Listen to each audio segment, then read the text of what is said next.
Good morning students. तो आज हम अपने पहले टॉपिक से स्टार्ट करते हैं।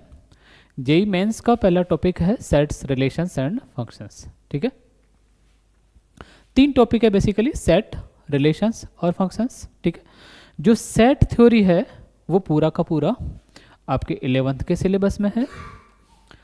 फिर जो बचा रिलेशंस एंड फंक्शंस, रिलेशंस में जो बेसिक पार्ट है इंट्रो वाला वो तो आपके 11th में आ जाएगा, और टाइप्स ऑफ रिलेशंस है वो आएगा 12th में। ठीक है, तो सेट थ्योरी पूरा 11th में है, रिलेशंस आधा 11th में है, आधा 12th में है, और जो फंक्शंस है वो पूरा का पूरा 12th में है। ठीक है, तो मैं स्टार्ट तो 12th से करना चाह रहा था, लेकिन रिलेशंस एंड फंक्शंस पढ़ने के लिए सेट थ्योरी आपको आनी चाहिए, और सेट का यूज बाकी कई जगहों पे होता है। ठीक है, सेट थ्योरी से कई बार है ना क्या है कि डायरेक्टली क्वेश्चन नहीं आते हैं। ठीक है, लेकिन सेट का यूज बहुत जगह होता है। ठीक है, आगे हम देखेंगे। ठीक है, चलिए स्टार्ट करते हैं सेट थ्योरी से। पहले कुछ डेफिनेशन देख लेते हैं, सेट क्या होता है, सेट की डेफिनेशन देखते हैं। सेट बेसिकली अभी तक जो आपने समझा होगा उसके अकॉर्डिंग, ठीक है, पढ़ा नहीं है तो सेट थ्योरी तो भी, सेट बेसिकली क्या होता है, कलेक्शन ऑफ ऑब्जेक्ट्स होता है। ठीक है, लेकिन हर एक कलेक्शन ऑफ ऑब्जेक्ट्स को आप सेट नहीं बोल सकते। ठीक है, हम कुछ कलेक्शन ऑफ ऑब्जेक्ट्स लेते हैं, फिर देखते हैं कि कौन सा सेट है कौन सा नहीं है, वो देखेंगे। मैंने कुछ कलेक्शन ऑफ ऑब्जेक्ट्स ले लिया। एक लिया मैंने days in a week, days in a week ले सकता हूँ, या मंथ्स इन ए ईयर ले सकता हूँ। ठीक है, और क्या लूँ, और मैं ले लेता हूँ reverse in India,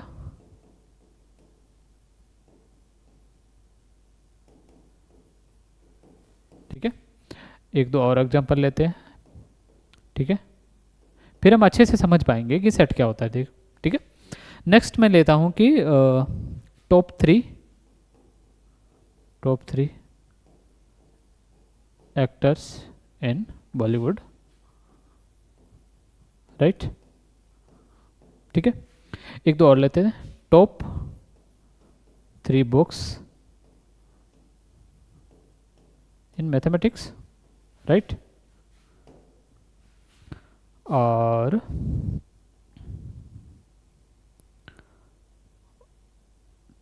top 2 tallest students in the batch ले सकते हैं। ठीक है,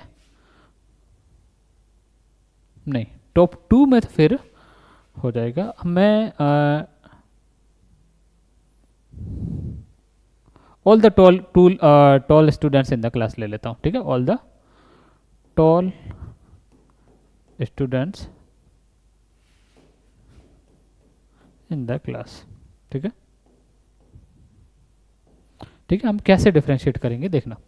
ये सारे कलेक्शन ऑफ ऑब्जेक्ट्स है। ठीक है, days in a week, week में कितने दिन होते हैं, कौन कौन से होते हैं, आप क्लियरली बता सकते हैं। ठीक है, वीक में 7 दिन होते हैं, कौन कौन से होते हैं आपको क्लियरली पता है। ठीक है, तो यहाँ पे आप एक क्लियरली बता सकते हैं, एक सेट बना सकते हैं।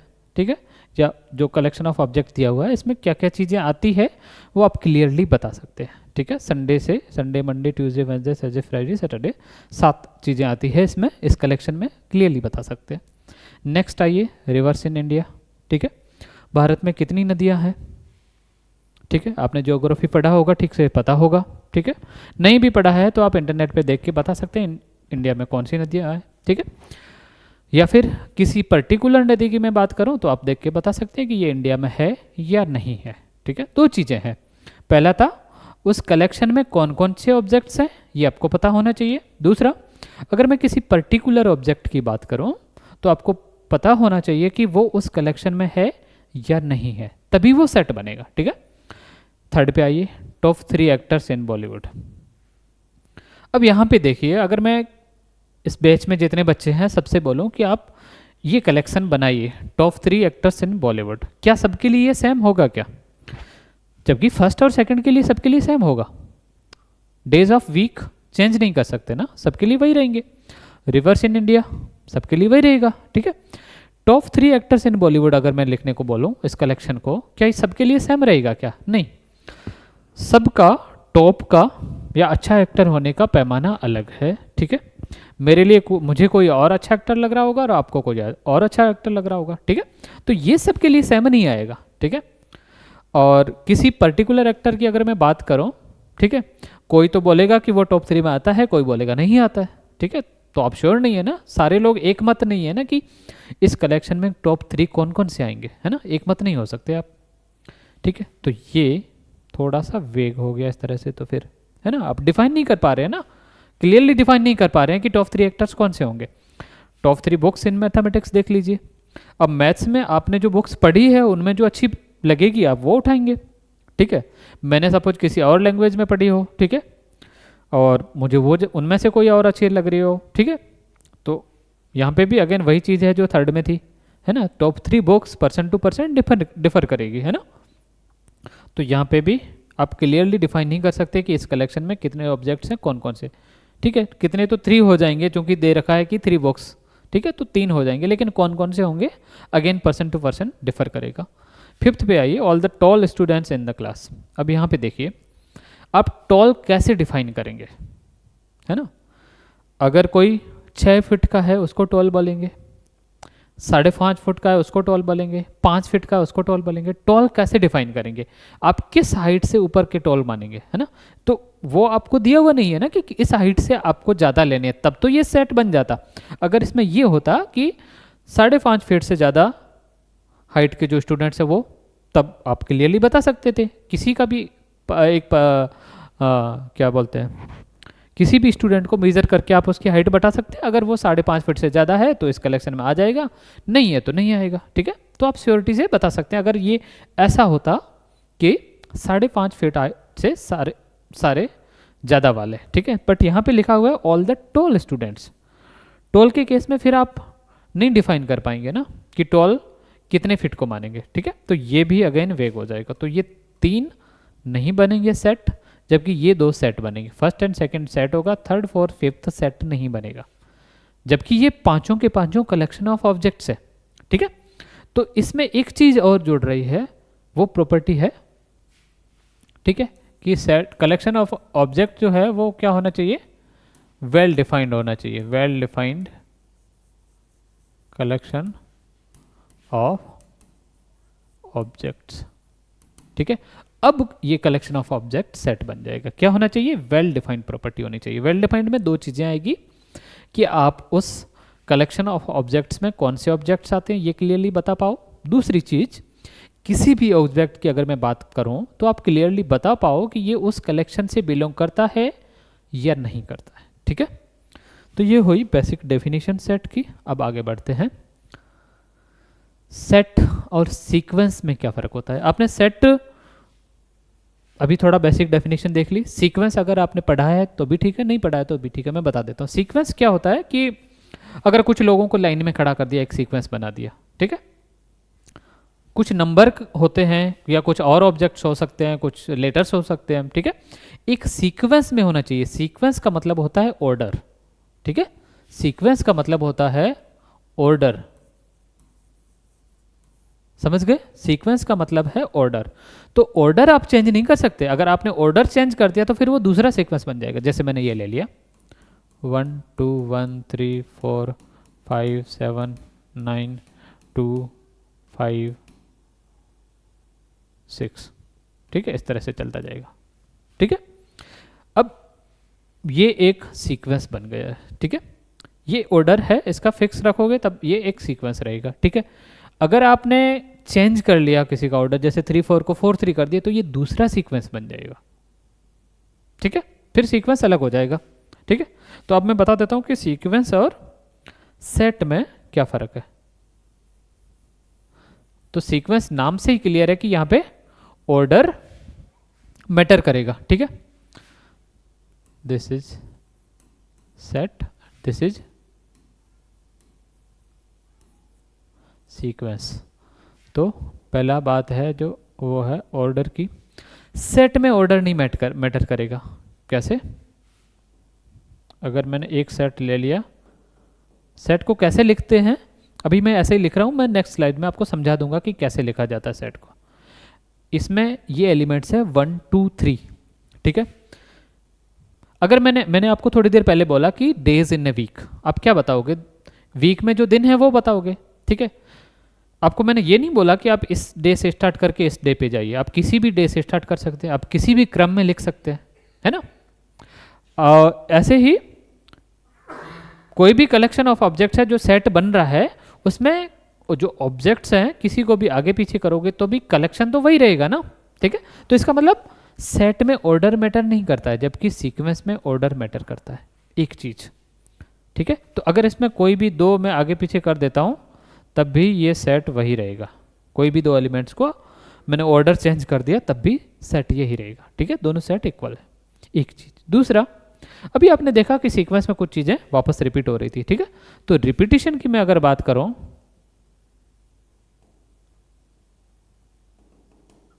ठीक है, मैं रिपीटिशन की बात करूं तो सीक्वेंस में तो चीजें रिपीट कर सकती है लेकिन सेट में रिपीट नहीं कर सकती, ठीक है। ऐसा नहीं है कि अगर आपने इसमें डाल दिया एक 1 2 2 3 तो ये सेट नहीं होगा, ऐसा नहीं है। सेट तो तब भी अभी भी है ना। आपको कोई पूछे कि इसमें 2 आएगा या नहीं आएगा, आप बता सकते हो। 3 आएगा या नहीं आएगा, बता सकते हो। 4 आएगा या नहीं आएगा, बता सकते हो क्लियरली। दूसरी चीज, इसमें क्या क्या आएगा, तो 1 आ रहा है, 2 आ रहा है, 3 आ रहा है, ठीक है। तो ये सेट है अभी भी, लेकिन सेट में क्या होता है कि किसी भी एलिमेंट को रिपीट नहीं करते, एक बार एक एलिमेंट को लिखा जाता है, ठीक है। तो ये 2 बार नहीं आएगा, दो बार है तो ये 1 2 3 के ही इक्वल रहेगा, ठीक है। तो सेट में चीजें रिपीट नहीं होती है, सीक्वेंस में रिपीट हो सकती है। सेट में एलिमेंट्स का ऑर्डर चेंज किया जा सकता है, सीक्वेंस में ऑर्डर फिक्स रहेगा। ये बेसिक डिफरेंस है सेट और सीक्वेंस में। अब आगे बढ़ते हैं, नोटेशन पे आते हैं। तो जो सेट है उसको जनरली हम कैपिटल लेटर से डिनोट करते हैं,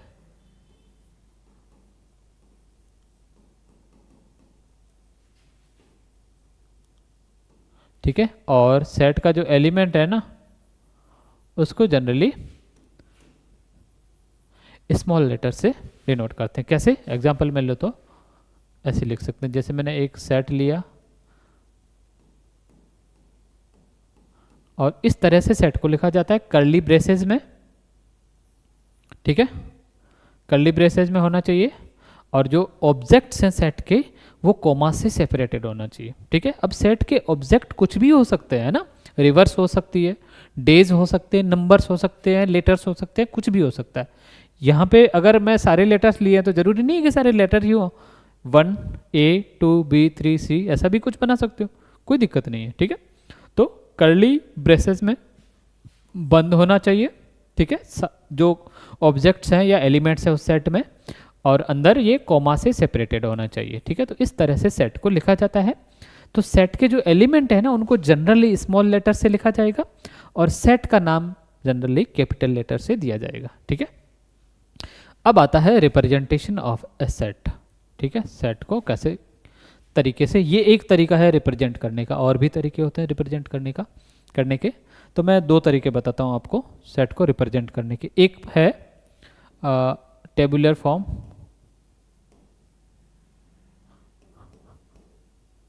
इसको रोस्टर फॉर्म भी बोलते हैं, ठीक है। टेबुलर फॉर्म या रोस्टर फॉर्म वो ये वाली है कि हम साइड बाय साइड ले लेते हैं, नेक्स्ट पे ले लेते हैं। दूसरा है सेट बिल्डर फॉर्म,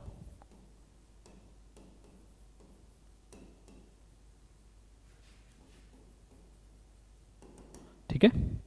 हम क्या करते हैं, सेम ही सेट ले लेते हैं दोनों में, दोनों तरीके से लिख के देखते हैं, ठीक है।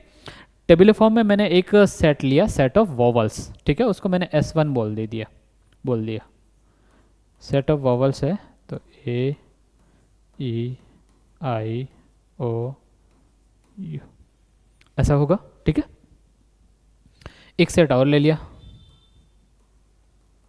Set of even positive integers, ठीक है।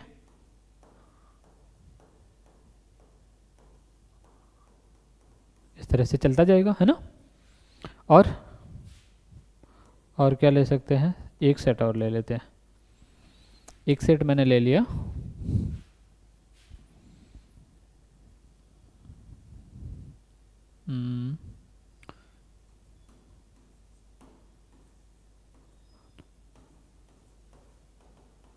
ऐसा कुछ ले लिया, ठीक है। अब ये जो प्रेजेंटेशन है सेट का, इसको बोलते हैं टेबुलर फॉर्म या रस्टर फॉर्म। क्या होगा, सारे एलिमेंट जो होंगे सेट के वो कोमा से सेपरेटेड होंगे और कर्ली ब्रेसेस के अंदर होंगे। तीनों में देख लो, कोमा से सेपरेटेड होंगे, कर्ली ब्रेसेस के अंदर होंगे, ठीक है। यहाँ पे भी देखिए कोमा से सेपरेटेड है और कर्ली ब्रेसेस के अंदर है, ठीक है। ये होता है tabular form.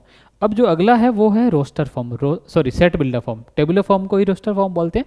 Set builder form में क्या होता है कि जो सारे एलिमेंट ना लिख के किसी एक एलिमेंट को लिखा जाता है, ठीक है। All the elements of the sets are represented by one single element and a property of it, ठीक है। फर्स्ट जो था S1 में क्या है, S1 में है सारे वॉवल्स, ठीक है। तो वो हमने लिखा था रोस्टर फॉर्म या टेबुलर फॉर्म में। अब इसको हम सेट बिल्डर फॉर्म में लिखेंगे। तो सेट बिल्डर फॉर्म में क्या होगा कि सारे एलिमेंट्स ना लिख के किसी एक एलिमेंट को लिखा जाएगा, ठीक है। उसके साथ में उसकी प्रॉपर्टी लिखी जाएगी। प्रॉपर्टी क्या होगी कि उस प्रॉपर्टी का यूज करके हम सारे एलिमेंट्स को निकाल सकते हैं, ठीक है। या फिर जो सारे एलिमेंट सेट में हैं ये कौन सी सिंगल प्रॉपर्टी फॉलो कर रहे हैं, ठीक है। उस प्रॉपर्टी को लिखेंगे और किसी एक एलिमेंट को ही लिखेंगे। देखो तो इसमें हम क्या लिखेंगे, जनरली x या n लिखा जाता है। x लिखा मैंने, और x क्या है, x इज ए वॉवल। इस तरह से लिखा जाता है x और उस x की प्रॉपर्टी, ठीक है। S2 क्या था, पॉजिटिव इवन नंबर्स, ठीक है, पॉजिटिव इवन इंटीजर्स, ठीक है। तो x, इसको भी x से लिख लो आप चाहो तो, ठीक है। अब देखो आप कैसे लिखोगे, 2 4 6 8 इस तरह से चलता जा रहा है, इसको कैसे लिखोगे आप, x लिख लो। मैंने कहा ना x ले सकते हो, n ले सकते हो, हम इसको 2n ले लेते हैं, नंबर है ना तो n लेना ज़्यादा ठीक लगता है, ठीक है। 2n ले लिया और n क्या है, नेचुरल नंबर है, सेट ऑफ नेचुरल नंबर। अब सेट ऑफ नेचुरल नंबर में n क्या हो सकता है, 1। जब 1 रखोगे तो क्या मिलेगा, 1 इंटू 2 2। नेक्स्ट नेचुरल नंबर क्या है, 2, 2 इंटू 2 क्या हो जाएगा, 4 हो जाएगा। नेक्स्ट नेचुरल नंबर क्या है, 3, 3 इंटू 2 6। तो 2 इंटू n है ना, ठीक है। तो 2 इंटू 1 2 हो जाएगा, 2 इंटू 2 4 हो जाएगा। तो 2 4 6 8 ये आपको पूरा सेट मिल जाएगा, ठीक है। लास्ट क्या है, 1 3 9 27। अब देखिए ये कौन सी कॉमन प्रॉपर्टी फॉलो कर रहे हैं एलिमेंट्स, देखिए 1 है, 3 है, 9 है, 27 है। इसको मैं बोल सकता हूँ 3 टू दी पावर 0, इसको 3 टू दी पावर 1, इसको 3 टू दी पावर 2, इसको 3 टू दी पावर 3, है ना। तो मैं इसको ऐसे लिख सकता हूँ क्या, set S3 is equal to 3 to the power n, और n क्या है, n नेचुरल नंबर नहीं है इस बार, n 0 भी है, ठीक है। तो n को आप होल नंबर ले लो, ठीक है। तो इस तरह से सेट को टेबुलर फॉर्म में लिखा जाता है या रोस्टर फॉर्म में, और इस तरह से उन्हीं सेट को हम सेट बिल्डर फॉर्म में लिख सकते हैं, ठीक है। तो ये होता है सेट का रिप्रेजेंटेशन। अब अगले पे आइए, ठीक है, कार्डिनलिटी ऑफ सेट्स, ठीक है। एक चीज़ मुझे लगता है और बतानी चाहिए आपको बीच में, नोटेशन में ये एक चीज़ और थी कि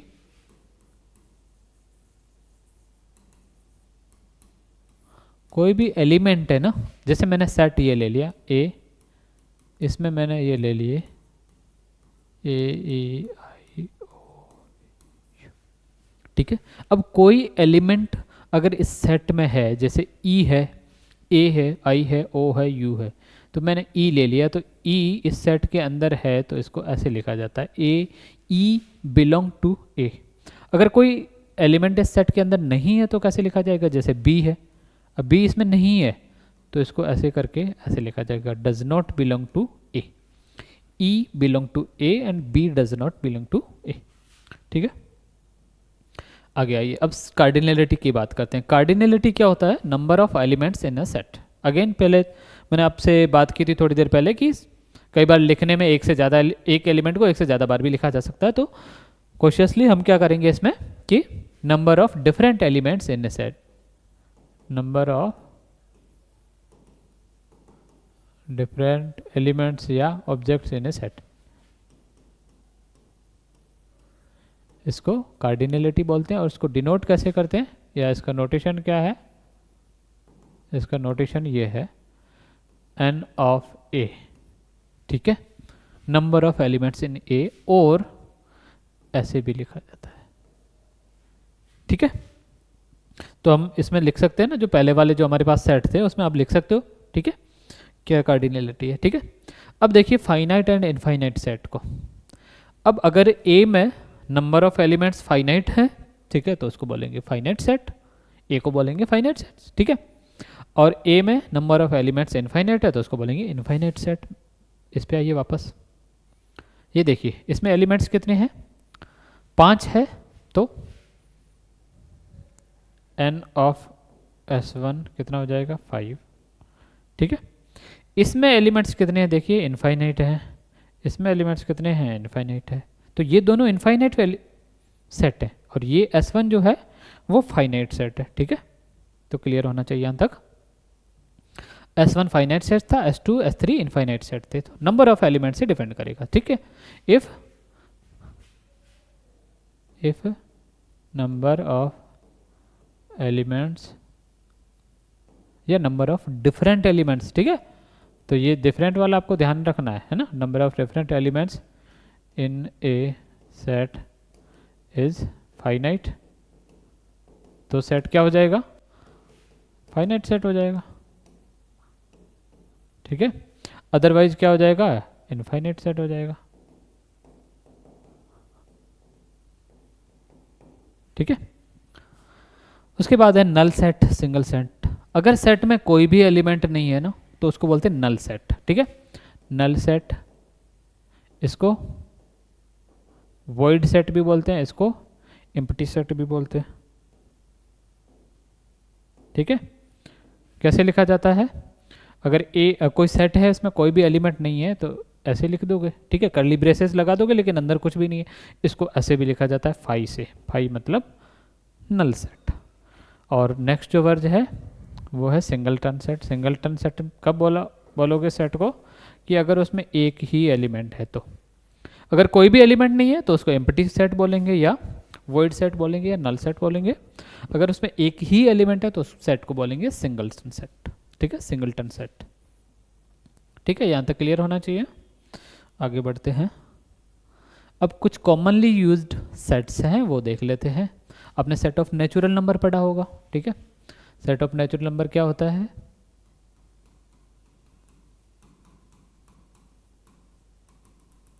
ये होता है सेट ऑफ नेचुरल नंबर। इसमें जीरो डाल दो तो सेट ऑफ होल नंबर्स हो जाएगा, ठीक है। Z, कैपिटल Z और I, इसे डिनोट किया जाता है इंटीजर्स को। दो तरीके लिखने के, माइनस इन्फिनिटी से शुरू करो, प्लस इन्फिनिटी की तरफ जाओ, ठीक है। तो -2 आएगा, फिर -1 आएगा, फिर 0, फिर 1 2, इस तरह से चल के इन्फिनिट तक जाएगा। इसको एक तरीका और है लिखने का, ऐसे भी लिखा जा सकता है 0 + -1 + -2 + -3, ठीक है, इस तरह से भी लिख सकते हैं, ठीक है। इंटरवल्स तो मैं नेक्स्ट देख लूँगा, नेक्स्ट स्लाइड में, यहाँ पे इसको पूरा करते हैं, ठीक है। इस तरह से लिख सकते हैं, ठीक है। फिर है Q। Q क्या है, set of rational numbers. Rational numbers वो सारे नंबर होते हैं जिनको P/Q की फॉर्म में लिख सकते हो। और P और Q क्या होना चाहिए, P क्या होना चाहिए, इंटीजर होना चाहिए, Q क्या होना चाहिए, इंटीजर होना चाहिए। Since Q is in the denominator so Q should not be equal to 0, ठीक है। Q 0 नहीं होना चाहिए और P और Q ये दोनों क्या होने चाहिए, इंटीजर होने चाहिए, ठीक है। तो देखिए नेचुरल नंबर है, ये सारे क्या है, रैशनल नंबर होंगे, है ना। 1 को आप P/Q की फॉर्म में लिख सकते हो ना, 1/1। 2 को लिख सकते हो 2/1, 3 को लिख सकते हो 3/1, है ना। तो ये सारे नेचुरल नंबर है या होल नंबर है या इंटीजर है, इन सबको आप रैशनल नंबर बोल सकते हो, क्योंकि इन सबको P/Q की फॉर्म में लिख सकते हो। 0 को क्या लिखोगे, 0/1 लिख लो, 0/2 लिख लो, कुछ भी लिख लो, ठीक है। तो ये सारे जो इंटीजर हैं वो सारे क्या है, रैशनल नंबर है, ठीक है। इसके बाद ऐसे नंबर होते हैं जिनको P/Q की फॉर्म में नहीं लिख सकते, जैसे पाई है, √2 है, √3 है, √5 है, वो होते हैं इरेशनल नंबर, ठीक है। उसको Q' या T से लिखा जाता है। और रैशनल और इरेशनल दोनों मिलके बनाते हैं सेट ऑफ रियल नंबर, ठीक है। इरेशनल नंबर और रैशनल नंबर और रियल नंबर, कॉम्प्लेक्स नंबर, इनके बारे में हम थोड़ा सा डिटेल में आगे पढ़ेंगे जब हम कॉम्प्लेक्स नंबर स्टार्ट करेंगे तब, ठीक है। यहाँ तक क्लियर है? अब मैं एक चीज़ और दूसरा इसमें रह गया, जो कॉमनली यूज सेट्स हैं उसमें एक तो ये पढ़ते हो, दूसरा आप देखते हो कि इंटरवल्स। ठीक है, इंटरवल्स में 3 टाइप की इंटरवल होती है। एक होती है ओपन इंटरवल, है ना, दूसरी होती है क्लोज्ड इंटरवल, तीसरी क्या होती है? Semi open semi closed. ठीक है, 3 तरह की इंटरवल होती है।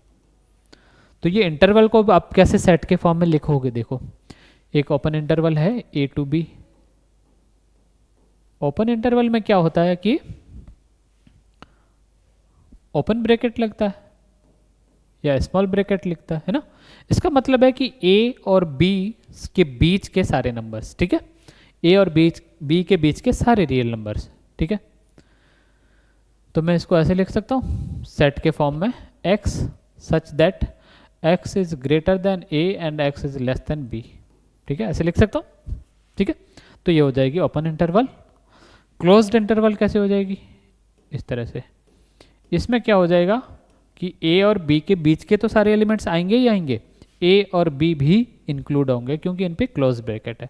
तो x such that x is greater than equal to a और लेस देन और इक्वल टू बी। ठीक है, या इक्वलिटी आ जाएगी। अगला है सेमी ओपन सेमी क्लोज्ड। अगर ए पे ओपन है बी पे क्लोज्ड है तो इसको ऐसे लिख सकते हैं, या फिर इसी को हम ऐसे भी लिख सकते हैं। ठीक है, सेट फॉर्म में इसको कैसे लिखेंगे? एक्स सच दैट एक्स ए से तो बड़ा है but x is less than और इक्वल टू बी। बी पे क्लोज ब्रैकेट है और ए पे ओपन है, तो ए से बड़ा होगा, बी के इक्वल भी हो सकता है। ठीक है, तो ये होगी इंटरवल्स। आगे चलते हैं, यहाँ तक क्लियर होना चाहिए, कुछ नहीं, बेसिक चीज़ें ही देख रहे हैं अभी तक तो। फिर आता है सबसेट। सबसेट क्या होता है कि आपने एक सेट लिया, उस सेट के कुछ एलिमेंट्स आपने लेके दूसरा सेट बना दिया, तो जो दूसरा सेट होगा वो पहले सेट का क्या हो जाएगा? सबसेट हो जाएगा। ठीक है, सबसेट को कैसे लिखा जाता है? ऐसे लिखा जाता है, ए बी का सबसेट है, ऐसे लिखा जाएगा। ठीक है, ये प्रॉपर सबसेट है और इन जनरल सबसेट को ऐसे लिखा जाता है। ठीक है, ये क्या होगा कि इसका मीनिंग ये है कि x जो है ना वो यहाँ पे क्या है, यहाँ ऐसे बोला जाता है a is subset of b। ठीक है, b a का सबसेट नहीं है, a b का सबसेट है, a is subset of b। तो a का जो हर एक एलिमेंट है वो b में होना चाहिए, b का हर एक एलिमेंट a में नहीं होना चाहिए। a b का सबसेट है। इसका अच्छा तरीका समझाने का ये देखो आप कि जो a है वो b का सबसेट है, इसका मतलब a b के अंदर है। ये आपका a है, ये आपका b है। ठीक है, अब देखिए कि जो a के अंदर जो एलिमेंट्स हैं वो सारे के सारे b के अंदर हो जाएंगे ना, लेकिन जो b के अंदर एलिमेंट्स हैं वो सारे के सारे तो a में नहीं होंगे। अगर b के अंदर यहाँ का कोई एलिमेंट है तो a में होगा, लेकिन यहाँ का कोई एलिमेंट है तो a में नहीं होगा, है ना। तो इसका मतलब b a is subset of b, तो क्या हो जाएगा, a के जो एलिमेंट्स हैं वो सारे के सारे b में होंगे। इसका मतलब है कि if x is in a then x is in b। ठीक है, ये होता है a b का सबसेट है तो। ठीक है, इसको ऐसे लिखा जाता है। ठीक है, a b का सबसेट है तो ऐसे लिखा जाता है। अगर a b का सबसेट है तो b को क्या बोलेंगे? b को a का सुपरसेट बोलेंगे। ठीक है, a अगर सबसेट है तो b क्या बन जाएगा? b बन जाएगा सुपरसेट। ठीक है, अच्छा इसमें एक प्रॉपर सबसेट की भी बात होती है। मैंने जैसे ये लिखा ना तो इसको बोलते हैं प्रॉपर सबसेट।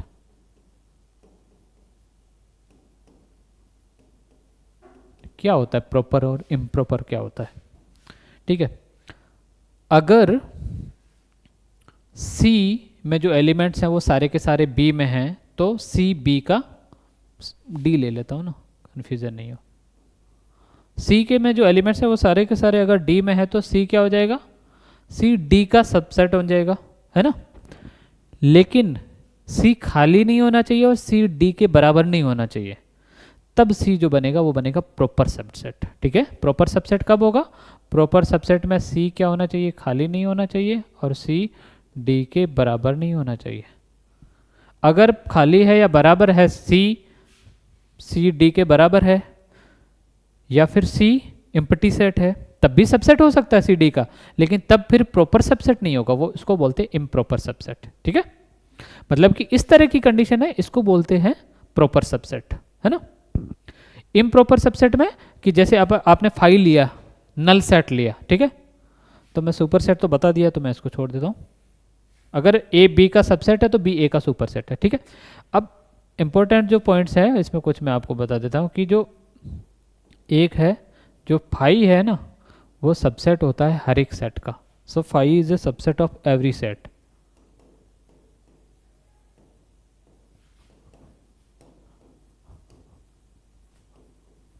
ठीक है, और दूसरी चीज है वो ये है कि हर एक सेट खुद का सबसेट होता है। Every set is subset of itself. हर एक सेट खुद का सबसेट होता है ना। तो डी का सबसेट हो सकता है, तो इसका मतलब सी की वैल्यू डी भी तो हो सकती है। और दूसरा क्या मैंने बोला कि फाई सबका सबसेट है, तो सी की वैल्यू फाई भी हो सकती है। तो सी अगर फाई है या सी डी के बराबर है तब भी ये इसका सबसेट होगा। कहने का मतलब ये है ना, सी की वैल्यू अगर डी के बराबर है, मतलब हाँ, सी सेट डी के बराबर है या सी एम्प्टी सेट है, तब भी डी का सबसेट होगा, लेकिन तब प्रॉपर सबसेट नहीं होगा। प्रॉपर सबसेट तब होगा जब सी एम्प्टी सेट भी नहीं हो और सी डी के बराबर भी नहीं हो। सॉरी, यहाँ पे मैं ये डालना भूल गया। ठीक है, तो ये इंपॉर्टेंट चीज़ें हैं, देख लेना। ठीक है, इसके बाद आते हैं इक्वल सेट्स। दो सेट इक्वल कब कहे जाएंगे? इक्वल तभी कहा जाएगा ए में जो है वो सब बी में हो और बी में जो है वो सब ए में हो, है ना। तो इसका मतलब मैं ऐसे बोल सकता हूं कि ए बी का सबसेट हो एंड बी ए का सबसेट हो। ए में जो है वो सब बी में होना चाहिए और बी में जो है वो सब ए में होना चाहिए। अगर सिर्फ एक चीज है कि ए में जो है वो सब बी में है, तब तो एक बी का सबसेट बन जाएगा। इक्वल कैसे बनेगा? इक्वल तभी बनेगा जो ए में है वो सब बी में होने चाहिए एलिमेंट्स, जो बी में है वो सारे एलिमेंट्स ए में होना चाहिए। दोनों चीजें अगर फॉलो करेगी तो ए बी का सबसेट हो जाए। अच्छा, एक चीज ध्यान रखना, यहाँ पे प्रॉपर सबसेट नहीं आएगा। ठीक है, यहाँ पे प्रॉपर सबसेट नहीं आएगा। अगर प्रॉपर सबसेट बन जाएगा तो फिर इक्वल कैसे होगा, है ना। प्रॉपर सबसेट का मतलब ये होता है ना कि अगर S1 प्रॉपर सबसेट है S2, तो S1 S2 के बराबर कभी नहीं हो सकता, है ना। तो यह प्रॉपर सबसेट नहीं आएगा, हम इक्वालिटी की बात करें। तो इन जनरल जब भी सबसेट की बात होगी तो इम्प्रॉपर सबसेट की बात होगी। ठीक है, तो अगर ए बी का सबसेट है और बी ए का सबसेट है, तो दोनों एक दूसरे के सबसेट हैं, तो ए इक्वल टू बी हो जाएगा। ठीक है, तो इस केस में दोनों सेट की कार्डिनलिटी भी इक्वल हो जाएगी। फिर तो cardinality of A will be equal to cardinality of B. ठीक है, तो आज के लिए इतना ही। इसके आगे अलजेब्रा ऑफ सेट्स से हम नेक्स्ट क्लास से शुरू करेंगे।